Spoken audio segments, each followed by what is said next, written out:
नमस्कार, मैं हूं आपके साथ अभिषेक पुंडी। देश में चल रहे लोकसभा चुनाव के प्रचार का शोर थम चुका है। नेता अपने अपने आशियानों में वापस लौट चुके हैं, लेकिन प्रधानमंत्री मोदी ध्यान लगाने के लिए विवेकानंद रॉक मेमोरियल में पहुंच चुके हैं। मोदी ने पंजाब में अपना आखिरी भाषण दिया और सीधा कन्याकुमारी चले गए, जहां वो 45 घंटों तक अन्न ग्रहण नहीं करेंगे और ध्यान में रहेंगे। तो मोदी को समझना मुश्किल काम नहीं बल्कि नामुमकिन सा काम नजर आता है विपक्ष के लिहाज से, क्योंकि अगर विपक्ष मोदी को समझ पाता तो अब तक कोई ना कोई तोड़ मोदी का जरूर निकाल लेता। लेकिन तोड़ निकालने के बजाय कांग्रेस अब तक के अपने सबसे बुरे दौर में पहुंच चुकी है। और क्यों पहुंची है उसके राज पीएम मोदी ने अपने आखिरी भाषण में खोले, जो उन्होंने पंजाब के होशियारपुर में दिया।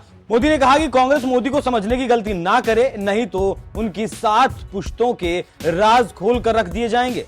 ये मोदी पर अपना गुस्सा निकाल रहे और भाइयों बहनों साफ है, सेना बनती है तो हमें हर चीज में ध्यान रखना होता है कि मुकाबला किससे करना है। लड़ाई होगी तो किसके साथ होगी, युद्ध होगा तो किसके साथ होगा, उसकी ताकत क्या है, उस हिसाब से हमारी की सेना को तैयार करना होता है।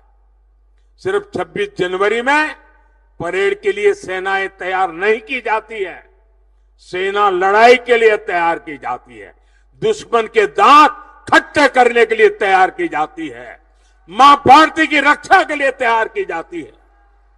लेकिन इन्होंने सेना को भी राजनीति का हथियार बना दिया है। इससे बड़ा पाप कोई नहीं कर सकता है। और मैं इंडिया अलायंस वालों को कह रहा हूं, मैं चुप बैठा हूं, इसका मतलब ये समझिए, गलती मत कीजिए मोदी को समझने की। अगर मोदी जिस दिन मुंह खोलेगा तो हमारी 7 पीढ़ी के पाप निकाल करके रख दूंगा।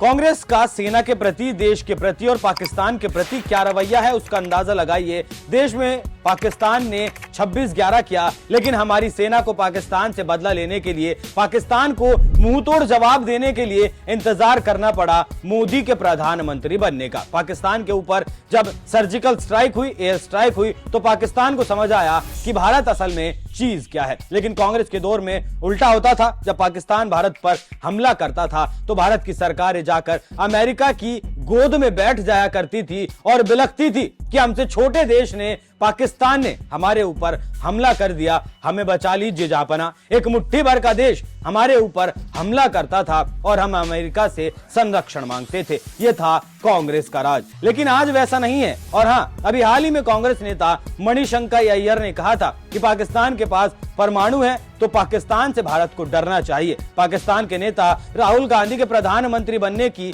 दुआ करते हैं, राहुल गांधी के लिए ट्विटर के जरिए पाकिस्तान से प्यार भी भेजते हैं। तो यही है कांग्रेस की असली तस्वीर, और कांग्रेस ने भारत की असल ताकत को इसी तस्वीर के पीछे छुपा कर रखा था। और यही कारण है कि कांग्रेस का वजूद आज खतरे में है। वो अपना अस्तित्व तलाश रही है और पाकिस्तान बिकने की कगार पर है, चीन के टुकड़ों पर पल रहा है और खुद को चीन के हाथों में गिरवी रखे हुए है। मोदी ने अपने आखिरी भाषण में कांग्रेस के सारे काले कारनामों से पर्दा उठाया और बताया कि कैसे कांग्रेस ने जीप घोटाला किया, बोफोर्स घोटाला किया, पनडुब्बी घोटाला किया, ट्रक घोटाला किया। ये सब घोटाले सेना के हिस्से में जो सामान आना था उसमें किए गए। और शायद यही कारण है कि आज जब भी सेना कोई एक्शन लेती है तो कांग्रेस सबूत मांगती है, और सबूत उसे जनता दे भी रही है। और देखना होगा कि 4 जून को जनता कांग्रेस को क्या देती है। वैसे जिस तरीके से मोदी ने कांग्रेस को उधेड़ा है, उस पर आपकी क्या कुछ राय है? अपनी राय हमें कमेंट कर